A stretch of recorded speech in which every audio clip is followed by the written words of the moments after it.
Police വേഷമെങ്കിലും വരുന്നുണ്ടല്ലോ, അതിൽ വ്യത്യസ്തത കണ്ടെത്തുക വളരെ പ്രയാസമാണ്.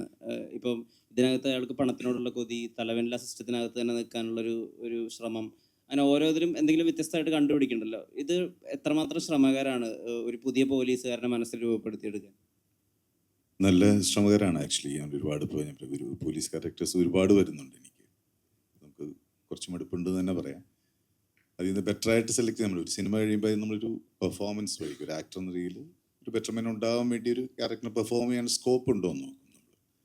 ഈ സിനിമ അത്തരത്തിൽ എനിക്കൊരു സേഫ് ഏരിയ ആയിരുന്നു. കാരണം ജിത്തുവിൻ്റെ ഡയറക്ഷനിൽ എനിക്ക് പെർഫോം ചെയ്യാൻ നല്ല സ്കോപ്പുള്ളൊരു ക്യാരക്ടറായിട്ട് എനിക്ക് ഫീൽ ചെയ്തു. എനിക്ക് സേഫ് ആയിട്ടുള്ളൊരു സബ്ജക്റ്റാണ്. ഇപ്പം ജോജു മറ്റ് ആർട്ടിസ്റ്റുകളും എല്ലാം ഉണ്ട്.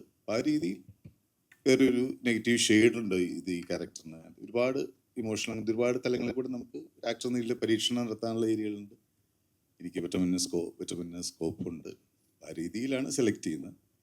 ഇനിയിപ്പോൾ വനിതാ പോലീസും കൂടി ഉള്ളൂ ചെയ്യാൻ. ഈ നെഗറ്റീവ് ഷെയ്ഡ്സ് എൻജോയ് ചെയ്യുന്നുണ്ടോ? അത് അതിനെക്കുറിച്ചൊരു സ്വാതന്ത്ര്യം കിട്ടുന്ന പോലെ തോന്നുന്നുണ്ടോ? എനിക്കിഷ്ടമാണ് ആക്ച്വലി ചെയ്യാൻ, വളരെ ഇഷ്ടമാണ് എനിക്ക്. അത് പെർഫോം ചെയ്യാൻ സ്കോപ്പ് കൂടുതൽ അവിടെ. മറ്റേ നമുക്ക് കുറച്ച് റെസ്ട്രിക്ഷൻ ഉണ്ടാവില്ല. ഒരു ലീഡർ റോൾ, ഒരു ഹീറോ എന്നൊക്കെ പറയുമ്പോൾ കുറച്ച് എവിടെയെങ്കിലും നമ്മളെ കിട്ടിയിടേണ്ടി വരും. ഇത് വലിയ ചുറ്റുപാടുകളില്ലാതെ നമുക്ക് കൊണ്ടുപോകാമെന്നു, തടിയൂരി രക്ഷപ്പെട്ടു പോകാമെന്നു നെഗറ്റീവ് ഷെയ്ഡ്സ് തന്നെയാണ്. സട്ടിലിറ്റി ഉണ്ടല്ലോ ഇതിനകത്ത്. അയാൾക്ക് ഒരു പ്രത്യേക കാര്യത്തിനോടുള്ള ഒരു ആർത്തി കാണിക്കുന്ന സട്ടിലിറ്റി ഉള്ള ഒരുപാട് പോർഷൻസ് ഉണ്ട്. ഫ്ലാഷ് ബാക്കിലും ഇൻട്രൊഡക്ഷൻ സീൻ തന്നെ അങ്ങനെയാണ്. അപ്പം അവിടെ എന്തായിരുന്നു കമ്മ്യൂണിക്കേഷൻ? ഇയാൾക്ക് ഒരു കാര്യത്തിനുള്ള ഒരു കൊതി എങ്ങനെ കാണിക്കണം, അതെങ്ങനെ കമ്മ്യൂണിക്കേറ്റ് ആവണമെന്നായിരുന്നു ഒരു ഡിസ്കഷൻ. അപ്പോൾ ഡിനു എഴുതിയിട്ടുള്ള പോലെ തന്നെ ജിത്തുമായിട്ട് നമ്മൾ ഓരോ സീനും നമ്മൾ സംസാരിക്കുമല്ലോ. അപ്പോൾ നമ്മൾ ഇപ്പോൾ ആദ്യം ഈ സീൻ എടുക്കുമ്പോൾ തന്നെ എനിക്ക് തോന്നുന്നു സ്റ്റോർഡറിൽ എടുത്തത് ആ സീൻസ് തന്നെ ആയിരുന്നു. എടുത്തപ്പോൾ നമ്മൾ അതിൽ എവിടെയൊക്കെയോ എവിഡൻ്റ് ആയിട്ട് തോന്നും ഇയാൾക്കൊരു ഷെയ്ഡ് ഉണ്ടെന്ന് തോന്നും. അപ്പോൾ അങ്ങനെ പോകണോ ജിത്തു, നമ്മൾ ഒളിച്ചു വെച്ചിട്ട് പിന്നെ റിവീൽഡ് ആയാൽ മതി. ജിത്തുവിന് കിട്ടിപ്പോയിക്കോട്ടെ. അങ്ങനെ നമ്മൾ തുടക്കത്തിൽ അങ്ങനെ തന്നെയാണ് ആൻ്റണി എസ്റ്റാബ്ലിഷ് ചെയ്യുന്നതും കൊണ്ടുപോകുന്നതും. ആ ഒരു ചെറിയൊരു കറക്ഷൻ്റെ ഏരിയ ഒക്കെ ഉണ്ട്. അപ്പോൾ ആ രീതിയിലാണെന്നൊക്കെ ഓരോ സീനിന് മുമ്പ്. കാരണം ഇത് കുറച്ച് റിസ്ക് ഉണ്ടായിരുന്നു ഷൂട്ട് ചെയ്യാനായിട്ട്. കാരണം ഈ ചെറിയ ടൈം ബാറിൻ്റെ ഉള്ളിൽ നടക്കുന്ന ഒരു സ്റ്റോറി ആയതുകൊണ്ട് പാളിപ്പോകാൻ വളരെ ചാൻസുകൾ. കാരണം നമ്മൾ പല ദിവസങ്ങളിലും പല സമയത്തും ഷൂട്ട് ചെയ്യുന്നതുകൊണ്ട് ഈ കണ്ടിന്യൂറ്റി നമുക്ക് വലിയ ബുദ്ധിമുട്ടാണ് അത് മെയിൻറ്റെയിൻ ചെയ്യാനായിട്ട്. കാരണം നമ്മൾ വന്നൊരു സ്പീഡും ഒക്കെ മാനേജ് ചെയ്യാൻ ഭയങ്കര ബുദ്ധിമുട്ട്. അപ്പോൾ നമ്മുടെ ഏരിയ ഇപ്പോൾ ഓരോ സീനിന് മുമ്പ് ഡിസ്കസ് ചെയ്യും നമ്മളിത് എങ്ങനെ ആയിരിക്കണം, ഇവിടെ കുറച്ചും കൂടെ ഓപ്പൺ ആയിട്ട് ചെയ്യണോ, കുറച്ചും കൂടെ സെറ്റിലായിട്ട് ചെയ്യണോ, എല്ലാം നമ്മളൊരു ടീം വർക്കാണ്, ഡിസ്കഷനിൽ പോകുന്നതാണ്. ഇത്തരം സബ്ജക്ട്സ് അങ്ങനെ ഹാൻഡിൽ ചെയ്യാൻ പറ്റുമോ. അപ്പം നമ്മുടെ ഒരു ജഡ്ജ്മെൻറ്റിൽ കറക്റ്റ് എന്താണെന്ന് തോന്നുന്നു, ആ രീതിയിൽ പോകുന്നു. പിന്നെ ടോട്ടലി കാണുമ്പോൾ അത് ഓക്കെ ആയിരിക്കുന്നത് നമ്മുടെ ഒരു തീരുമാനമാണ്. വർക്കൗട്ട് ആവുമെന്ന് നമ്മൾ വിചാരിക്കണം. വർക്കൗട്ട് ആയാലും സന്തോഷം.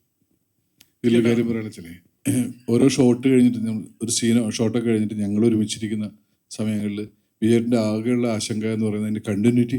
അത് ഓക്കെ അല്ലടാ, ഈ ഷോട്ടും നമ്മൾ മറ്റേ ഷോട്ടും നേരത്തെ എടുത്തതായിട്ട് മാച്ച് ആവില്ല, കുഴപ്പമില്ലല്ലോ എന്നുള്ള ഭയങ്കരമായ ആശങ്കകൾ എപ്പോഴും ഷെയർ ചെയ്യുന്ന ഒരു സംഭവം ഉണ്ടായിട്ടുണ്ട്. പിന്നെ പോലീസ് ചെയ്യാനുള്ള എടുക്കുന്നതെന്ന് അറിയില്ലേ, അച്ഛൻ പോലീസായിരുന്നു.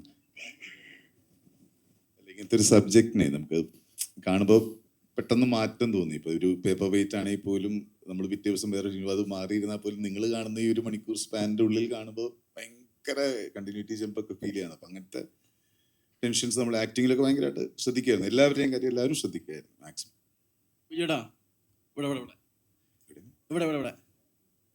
സാധാരണ സിനിമയുടെ മുമ്പ് നടന്മാർ ഇതിൽ ഫാൻസിൻ്റെ ഇത് കാണിക്കും. വിജയൻ്റെ ഒപ്പം കാണിക്കുന്നത് ബിജ്മാൻ ആൻഡ് ലവേഴ്സ്, ഹേറ്റേഴ്സ് ഇല്ലാത്ത നടന്നാണ് ശരിക്കും വിശേഷിപ്പിക്കുന്നത്. ഈ പണ്ടൊരു സമയത്ത് പിടിച്ചതൊക്കെ കോമഡി പടങ്ങളാണ് മീറ്റർ. പിന്നെ ട്രാക്ക് പതുക്കെ മാറ്റി. അതെന്തുകൊണ്ട് ബോധപൂർവമുള്ളൊരു ശ്രമമാണ്. ഇപ്പോൾ എത്തിയേക്കുന്നത് ഒരു മാസ്റ്റർ ഡയറക്ടർ ഇതിലാണ്. എങ്ങനെയുണ്ടായിരുന്ന എക്സ്പീരിയൻസ് ജിത്തു സാറിൻ്റെ ഒപ്പം ഉള്ളത്? പിന്നെ ഈ ട്രാക്ക് പിടിച്ചേക്കുന്നത് ബോധപൂർവമാണോ? ഒന്നും മനഃപൂർവ്വം ചെയ്യുന്നില്ല നമ്മൾ. ആദ്യം ഞാൻ ചെയ്യുന്നത് നമുക്ക് സിനിമയിൽ വരുമ്പോൾ പ്രത്യേകിച്ച് വലിയ ഗ്രാഹ്യമൊന്നും ഇല്ല എന്താ ചെയ്യേണ്ടതെന്നൊക്കെ. നമ്മൾ കിട്ടുന്ന ക്യാരക്ടേഴ്സ് ചെയ്തു പോകുന്നു. പിന്നെ ബെറ്റർമെന്റിന് നമ്മൾ ആഗ്രഹിക്കില്ല ഓരോ ക്യാരക്ടേഴ്സ്. ആ സമയത്ത് വരുന്നതനുസരിച്ച് നമ്മൾ ചെയ്തു പോകുന്നു. പിന്നെ കുറച്ച് കാലം കഴിയുമ്പോഴാണ് നമുക്കൊരു ആർട്ടിസ്റ്റാണ്, നമുക്ക് കുറച്ചും കൂടെ ഒന്ന് പ്രൂവ് ചെയ്യണം എന്നൊക്കെ നമുക്ക് തോന്നുന്നു. അപ്പോൾ നമ്മൾ അതിന് വേണ്ടി സെർച്ച് ചെയ്യും. നമുക്ക് വരുന്നതും ഇതൊക്കെ ലാസ്റ്റ് സ്റ്റേജിലേക്ക് നമ്മൾ എത്തുന്നേ ഉള്ളൂ. നമ്മൾ അതിന് മുമ്പ് തന്നെ നിങ്ങൾ പറഞ്ഞാൽ ഈ മാറ്റങ്ങൾ ഇപ്പോൾ കോമഡി ആണെങ്കിൽ തന്നെ ഒരു സീസണിൽ വരുമ്പോൾ അതിന് മുമ്പ് നമ്മൾ കോമഡി ചെയ്തിട്ടുണ്ട്. പക്ഷെ അതൊന്നും വർക്ക്ഔട്ട് ആയിട്ടില്ല ആൾക്കാർക്ക്. പിന്നെ മേരിക്കൊട്ടൊരു കുഞ്ഞാടുന്നൊരു സിനിമയിൽ ഹ്യൂമർ എങ്ങനെ എവിടെ ഒരു ആ ഷെല്ല് ബ്രേക്ക് ചെയ്തപ്പോഴാണ്. പിന്നെ കുറച്ച് സിനിമകൾ എനിക്ക് അങ്ങനെ ഹ്യൂമർ ബേസ്ഡ് ആയിരുന്നു. പിന്നെ വെള്ളിമൂങ്ങ് കഴിഞ്ഞപ്പോൾ വെള്ളിമൂങ്ങ ലൈൻ തന്നെയായിരുന്നു കുറേ. നമ്മളിൽ നിന്ന് മാറാൻ നോക്കും. പിന്നെ നമുക്ക് വരുന്ന കഥകളിൽ നിന്ന് നമുക്ക് ചൂസ് ചെയ്യാൻ പറ്റുള്ളൂ. ഇപ്പോൾ ജിത്തുവിൻ്റെ സിനിമ എന്ന് പറഞ്ഞാൽ ജിത്തുവിൻ്റെ മറ്റു സിനിമകൾ എനിക്ക് വളരെ ഇഷ്ടമാണ്. വളരെ എൻഗേജ് ആയിട്ട് കണ്ടുള്ള സിനിമകളാണ്. പിന്നെ ജിത്തുവിന് അതിൻ്റെ ഒരു ക്രാഫ്റ്റ് അറിയും, ഇത്തരം സിനിമകൾ ഹാൻഡിൽ ചെയ്യാനുള്ള ഒരു ബ്രില്യൻസ് ഭയങ്കരമായിട്ടുണ്ട് ജിത്തു. അപ്പം എനിക്ക് എൻ്റെ മേഖല മാത്രം സൂക്ഷിച്ചാൽ മതി എന്നുള്ള രീതിയിൽ വളരെ കംഫർട്ടബിൾ ആയിട്ട് നമ്മൾ സേഫ് സോൺ പിടിക്കുക എന്ന് പറയില്ലേ, ആ രീതിയിൽ ജിത്തുവിൻ്റെ മൂവിയാണ്. സാറിന്റെ